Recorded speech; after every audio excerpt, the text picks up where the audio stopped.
नमस्कार, news capital express में आपका स्वागत है। बुलेटिन की शुरुआत करते हैं खास खबरों के साथ। मध्य प्रदेश के मुखिया बड़े बड़े मंचों से नल जल योजना की सफलता पर वाहवाही लूटते हुए नजर आते हैं, लेकिन हम आपको दिखाते हैं कि जमीनी हकीकत क्या है। नल जल योजना की सीधे रूबरू कराएंगे आखिर कितनी सच्चाई है दावे वादे आश्वासनों पर। गर्मी के इन दिनों में सतना जिले के मझगवा इलाका भीषण जल संकट से गुजरा है। लंबे वक्त से पानी की एक एक बूंद को तरस रहे हैं। मिचकुरीन ग्राम पंचायत के ग्रामीणों का सब्र टूट पड़ा और सभी ग्रामीण हाथों में पानी के खाली डब्बे और बाल्टी लेकर एसडीएम कार्यालय पहुंचकर पानी की मांग करने लगे। जिला प्रशासन के आला अधिकारी भी ग्रामीणों की इस जायज मांग पर तत्काल कार्रवाई करने का आश्वासन दिया। पानी का बहुत से पानी नहीं चले गए। कल 9 बजे तक बैठ रह गए रात दू टेपा पानी वहीं तो भणवा मराई 4 महीने से 5-6 महीने से लाइट नहीं आई, कुछ नहीं आवा। अरे एक लेके जहर दे दिया तो मराई मर जाई। खाता है घर भटा के पानी भी गिरनी पूरा देते है मराई। यह है कि मराई जब मरता है। हमको पानी की दिक्कत है। हमारी नाला से पानी आता है, हमारे लड़का बच्चा बीमार होते हैं, हम मर रहे हैं पानी की तरह। तो यहाँ ध्यान देना चाहिए, खासकर तो मझगवा सीओ को आके देखना चाहिए। रोड का एक गाँव है, मझगवा से लगा हुआ एक गाँव है। पानी की भीषण समस्या है। तो कुआँ है, इनमें भी पानी गर्मी के दिनों में बहुत नीचे हो जाता है। और नल जल योजना हालांकि यहाँ आई हुई है, लेकिन पानी वो चलता नहीं है। प्रशासनिक क्यों नहीं चल पा रहा है, ये कोई क्लियर जानकारी नहीं है। मेरा तो अनुरोध रहेगा शासन से कि कम से कम इन गरीबों की समस्याओं को, पेयजल है चूँकि हर घर में प्रधानमंत्री की हमारी स्कीम है कि हर घर को नल से जोड़ना है। माने एक आदमी को पानी तो पीने के लिए कम से कम मिले। तो यहाँ आए दिन अक्सर आने में मिलता है कि पानी की बड़ी भारी समस्या है। प्रशासन थोड़ा सा कम ध्यान देता है, खासकर अधिकारी। तो मेरा तो अनुरोध रहेगा गवर्नमेंट से कि भाई इसको कम से कम पानी की व्यवस्था तो यहाँ करवाएँ, ताकि आदिवासी, पूरा मोहल्ला ये आदिवासी है, कम से कम 200 घर की बस्ती है और टोटल आदिवासी रहते हैं। तो अगर यहाँ पानी की व्यवस्था हो जाती तो बहुत अच्छा होता और लोगों की समस्याएं दूर होती। नाम क्या आपका?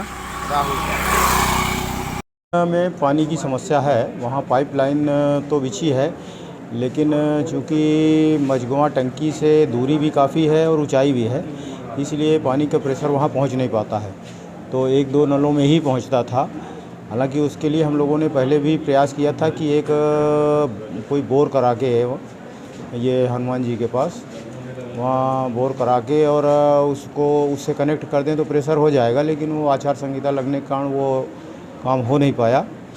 अभी हम लोग तात्कालिक व्यवस्था के लिए जो है प्रतिदिन वहाँ टैंकर भेजेंगे जब तक पानी की समस्या है, और कल से टैंकर जाना चालू भी हो गया है।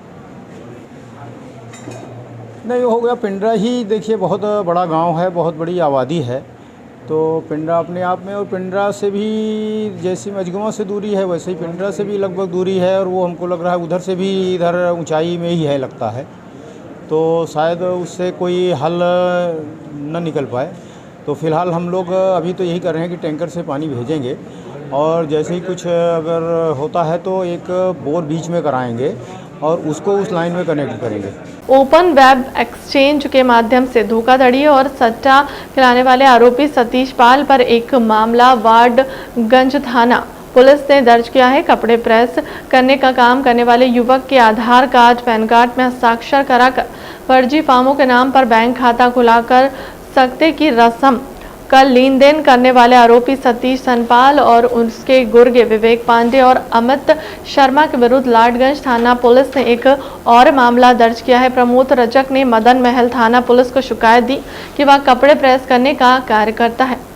दिनांक 16/2/2022 को प्रार्थी मुकेश और बुच्ची के द्वारा थाना मदन महल में आरोपी विवेक, राहुल और उसका एक कपिल भाई के खिलाफ रिपोर्ट की गई थी, जिसके उनके द्वारा मारपीट की गई थी। आरोपीगण दिनांक घटना के बाद से काफ़ी फरार थे। आज उन्हें घेराबंदी कर पकड़ा गया है। पुलिस अधीक्षक महोदय द्वारा पूर्व से ही चुनाव के दौरान फरार आरोपियों को गिरफ्तार करने हेतु निर्देशित किया गया था। इसी कड़ी में आज इनको तीनों को गिरफ्तार किया गया है, न्यायालय पेश किया गया है और गिरफ्तार कर जेल भेजा गया है। करते क्या है, कहाँ के रहने वाले? ये रानीताल ईदगाह के पास रहते हैं, बीजेपी कार्यालय के सामने खटीक मोहल्ला छोटा सा, वहाँ पे ये लोग रहते हैं। और ये एक उसमें शुगर का व्यापार करता है और 2 दुकानदारी करते हैं। क्या मामला था इनका मारपीट? ये शुगर चोरी के मामले को लेकर के उनके साथ मारपीट किए थे। उनने आरोप लगाया कि हमारे जानवर ये तुम लोग चुरा के ले जाते हो, इस कारण से उसके साथ काफ़ी मारपीट किए थे। अभी भी आज भी वो स्ट्रेचर पे चल रहा है, चलने फिरने की स्थिति में नहीं है। उनके ऊपर पुलिस अधीक्षक महोदय द्वारा गिरफ्तारी के प्रयास में 5-5 हज़ार रुपये सभी पर घोषित किया गया था, जिन्हें आज गिरफ्तार किया गया है। बुधनी नर्मदा नदी में एक युवक डूब रहा है और वह बचाओ की आवाज मार रहा है। तभी सेना के जवान ने उसे बचाने के लिए पानी में छलांग लगा दी। जवान ने डूबते हुए व्यक्ति को बचाते हुए किनारे पर लाया और अन्य सेना के साथियों की मदद से व्यक्ति का पानी निकालकर उसे बचा लिया। घटना को देख नर्मदा घाट पर लगी भीड़ अचानक रुक गई और लोग टकटकी लगाकर यह सब नज़ारा देख रहे थे। दरअसल आज गुरुवार सुबह बुधनी के नर्मदा घाट पर यह सब बारिश के पूर्व का SDRF टीम का एक डेमो था, जिसमें सेना के जवानों को प्रशिक्षण किया जा रहा है। आगामी बारिश को देखते हुए डिस्ट्रिक्ट कमांड महोदय के निर्देश अनुसार हम बुधनी घाट में हम यहाँ पे बारिश की तैराकी को तैयार कर रहे हैं। जैसे कि हमारी DRC और QRT होती है, मेन जो थाने में होती है हमारी DRC होती है। DRC में कुछ जवान होते हैं जिन्हें हम बारिश के पूर्व तैयार कर रहे हैं। उनको प्रशिक्षण दे रहे हैं कि नाव अच्छे से चला पाए और नाव की हैंडलिंग अच्छे से कर सके, तैराकी करके कुछ जान माल बचा सके। इस तरह की हम पूरी तैयारी कर रहे हैं। तो ये प्रशिक्षण हमारा 7 तारीख से 13 तारीख तक चलेगा। इसमें टोटल 40 जवान हैं, DRC के 18 जवान और QRT के 18 जवान और 4 जवान हमारे SDRF के, और साथ में मैं PC में। बारिश के पूर्व इस तरीके की ड्यूटी यहाँ पे भी रहेगी क्या आप लोगों? हाँ, DRC के रूप में हम सारे थाना क्षेत्र में कम से कम हमारे 5 से 7 जवान होते हैं विथ नाव और लाइफ बॉय और लाइफ जैकेट, टॉर्च और सभी के साथ होते हैं, जिनका मेन काम है कि मुख्यालय से टीम आने के पहले वो यहाँ पे रेस्क्यू कार्य चालू कर दें। जबलपुर में इन दिनों सट्टे का कारोबार काफी फल फूल रहा है, जहां जबलपुर पुलिस भी लगातार ऐसे सट्टों के अड्डों पर छापामार कार्रवाई कर रही है। इसी कड़ी में आज कोतवाली पुलिस ने जबलपुर के निवाड़गंज गल्ला मंडी में अवैध सट्टे के कारोबार में छापा मारा है, जहां सट्टे खेलते हुए 28 सटोरियों को गिरफ्तार किया है। थाना प्रभारी कोतवाली अनिल गुप्ता ने बताया कि क्राइम ब्रांच को मुखबिर से सूचना मिली कि नरेश ठाकुर अपने साथियों मगन कोरी, संजय सोनी और 10-12 अन्य लोगों के साथ मिलकर निवाड़गंज गल्ला मंडी में अवैध सट्टे का कारोबार करवा रहा है। आज मुखबिर से सूचना प्राप्त हुई थी क्राइम ब्रांच स्टाफ को कि निवाड़गंज गल्ला मंडी में नरेश ठाकुर अपने आदमियों से जुए सट्टा चलवा रहा है, हार जीत का दाव लगाकर खिलवा रहा है। इस सूचना पर क्राइम ब्रांच के साथ संयुक्त रूप से रेड किया गया सूचना मुताबिक स्थान पर, जहां पर करीब 28 आदमी और 30,490 रुपये नगद 28 आदमी सट्टा खेलते हुए मिले हैं, जिस पर आपराधिक प्रकरण पंजीबद्ध किया जाकर कार्रवाई की जा रही है। जो लोग इसको संचालित कर रहे थे उनमें से कोई नहीं, उनमें से कोई नहीं मिला है, वहाँ के आरोपी वो भी हैं। पश्चिम बंगाल सहित कई राज्यों में उपजे विवाद पर केंद्र सरकार चिंतित हो गई है। इस दौरान केंद्रीय मंत्री प्रहलाद सिंह पटेल का इस हंगामे को लेकर बयान सामने आया है। उन्होंने कहा कि देश के बाहर की ताकतों की नीयत खराब हो गई है, जिसके कारण इस तरह की घटनाएं हो रही हैं और हंगामे हो रहे हैं। केंद्रीय खाद्य प्रसंस्करण मंत्री प्रहलाद सिंह पटेल आज जबलपुर दौरे पर हैं। जबलपुर में मीडिया से बात करते हुए केंद्रीय मंत्री प्रहलाद सिंह पटेल ने कहा कि देश के बाहर की ताकतों के कुछ लोग हथियार बन रहे हैं। देखिए, आप भी जानते हैं, देश का हर राजनीतिक दल जानता है, कुछ लोग इस शांति और इस प्रतिष्ठा को, बढ़ती भारत की प्रतिष्ठा को जो लोग जलते हैं, जो ईर्ष्या कर रहे हैं, वो कौन है? वो हमारा पड़ोसी पाकिस्तान है।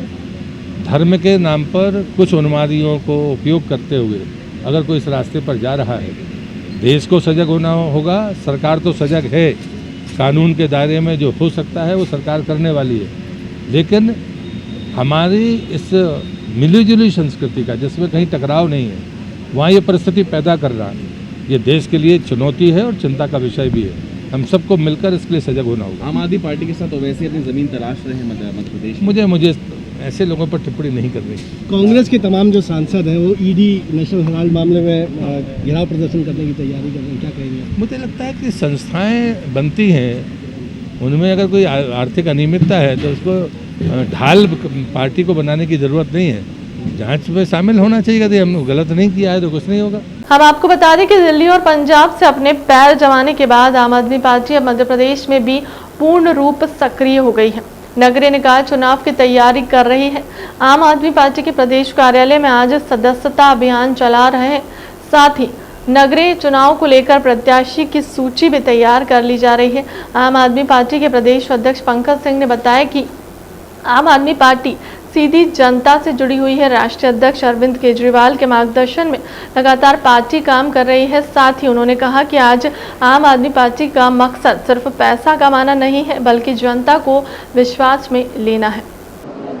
आम आदमी पार्टी में लगातार पूरे प्रदेश के अंदर लोग जो प्रत्याशी चयन प्रक्रिया उसमें हिस्सा ले रहे हैं। हम फॉर्म जमा कराते हैं जिसमें विस्तार से जानकारी होती है, व्यक्ति का परिचय, उसकी शिक्षा दीक्षा, उसका पेशा। तो वो फॉर्म बहुत सारे आए हैं, राजधानी भोपाल में भी, प्रदेश के अन्य ज़िलों में भी। तो उसी सिलसिले में आज भोपाल के अंदर जो यहाँ के चुनाव प्रभारी हैं आदरणीय रघुराज सिंह जी और बहन रीना सक्सेना जी जो जिला अध्यक्षा हैं, यहाँ के संगठन सचिव हैं नरेश ठाकुर जी, तो ये सब लोग मिलके वो प्रक्रिया चला रहे हैं। जल्द ही आम आदमी पार्टी पार्षदों की पहली सूची और महापौर प्रत्याशियों की सूची भी जारी करेगी। सदस्यता अभियान भी लगातार जारी है। पार्टी में तो लोग जुड़ने का काम तेजी से कर रहे हैं। प्रतिदिन यहाँ आप आएंगे, देखेंगे लोग लगातार जुड़ रहे हैं। पार्टी को लेकर काफ़ी उत्साह है। लोग जो हमारे काम हैं उन कामों को लेकर और जो पार्टी की विचारधारा है उस विचारधारा को समझ रहे हैं। इससे जुड़ाव तो तेजी से बढ़ रहा है। सदस्यता अभियान चल रहा है, वो चलेगा ही। सर, प्राथमिकता क्या कह रहे हैं? प्राथमिकता देखिए, हमारा जो ध्येय है वो सेवा है। आम आदमी पार्टी सेवा के लिए आई है। हम जनता का जो पैसा है एक एक रुपये जनता के लिए खर्च करते हैं। आज तक हमारी सरकार तीसरी बार दिल्ली में चल रही है, पंजाब में चल रही है, एक रुपये का कोई भ्रष्टाचार का आरोप नहीं लगा पाया। तो जनता का जो पैसा है हम जनता के लिए खर्च करते हैं। हम बिजली फ्री देते हैं, पानी फ्री देते हैं, शिक्षा, स्वास्थ्य, ये सारी सुविधाएं देते हैं। युवाओं को रोजगार, किसानों को 20,000 रुपये का मुआवजा, माताएं बहनों को सुरक्षा सम्मान, ये सारे काम करते हुए भी हम बजट को कैसे फ़ायदे में ले जाना ये भी जानते हैं। 30,000 करोड़ का जो बजट था दिल्ली का, आज वो 75,800 करोड़ का बजट है। CAG ने ऑडिट करके बताया कि इस देश की एकमात्र सरकार दिल्ली सरकार है जो सरप्लस बजट पे। सर, किस तरह की अपील करेंगे लोगों से पार्टी में जुड़ने की? मैं आपके चैनल के माध्यम से भोपाल और प्रदेश की जनता से अपील करता हूँ कि आम आदमी पार्टी अरविंद केजरीवाल जी के सिपाहियों को पार्षद प्रत्याशी के रूप में, महापौर प्रत्याशी के रूप में उतार रही है। आप सब भारतीय जनता पार्टी को देख चुके हैं, कांग्रेस पार्टी को देख चुके हैं। एक मौका अरविंद केजरीवाल जी और आम आदमी पार्टी को देके देखिए, उनकी टीम को देके देखिए। हम लोग जो कहते हैं वो करके दिखाने वाले लोग हैं। हमने दिल्ली में जो कहा करके दिखाया, पंजाब में जो कहा हम कर रहे हैं, मध्य प्रदेश के एक एक वार्ड में जो कहेंगे हम करके दिखाएंगे। नगरीय निकाय में पार्षद व महापौर पद के लिए निर्वाचन प्रक्रिया के तहत नामांकन जमा होना आरंभ हो गए हैं। मुरैना जिले में 1 नगर निगम, 3 नगर पालिका और 4 नगर परिषद में निर्वाचन हो रहा है। इसके लिए जिला निर्वाचन कार्यालय द्वारा सभी व्यवस्थाएं पूर्ण कर ली गई हैं। मुरैना नगर पालिका निगम के लिए नामांकन जिला कलेक्टर कार्यालय में जमा कर दिए जा रहे हैं। इसमें महापौर और वार्ड 1 से 23 तक के लिए जिला पंचायत मुख्य कार्यपालन अधिकारी, वार्ड 24 से 47 तक अतिरिक्त जिला दंडाधिकारी को निर्वाचन अधिकारी नियुक्त किया गया है। हम लोगों ने नगर निगम में 2 ARO बनाए हैं, CO जिला पंचायत साहब और ADM साहब, जो उनके नाम निर्देशन हम कलेक्ट्रेट में लेंगे। और बाकी जो निकाय हैं वहाँ पर संबंधित SDM साहब लोग, और जहाँ पर SDM साहब नहीं है वहाँ पर तहसीलदार साहिबान जो है वहाँ पर ARO बने हुए हैं। उनके सहयोग के लिए हम लोगों ने एक ARO बनाया है। ज़्यादातर जहाँ पर नाम निर्देशन पत्र लिया जा रहा है वो तो या तो SDM कार्यालय है या तो तहसील कार्यालय है। तो दोनों पर जो हमको विधिवत वहाँ पर व्यवस्थाएं करनी है, जैसे कि वहाँ पर मतदाता सूचियों का रखना, वहाँ पर चिन्ह आवंटन को जो हम लोग उनको चिन्ह आवंटित करते हैं उसका दीवार पे चस्पा करना, नोटिफिकेशन को दीवार पे चस्पा करना, और वहाँ पर जो अभ्यर्थी आएंगे उनको किस तरह से नाम निर्देशन पत्र भरना है और उसको कुछ सहयोग की आवश्यकता है और निर्देशों के संबंध में कुछ जानकारी जो देना है वहाँ पर उसके लिए हम लोगों ने व्यवस्था की है। साथ ही पुलिस का सहयोग लेते हुए हम लोगों ने सुरक्षा की भी व्यवस्था की है अगर इनकेस कहीं पर भी ज़रूरत पड़ती है तो। फिलहाल क्लब तक की खबरों में इतना ही। देश दुनिया की तमाम बड़ी खबरों के लिए बने रहे हमारे चैनल के साथ। नमस्कार।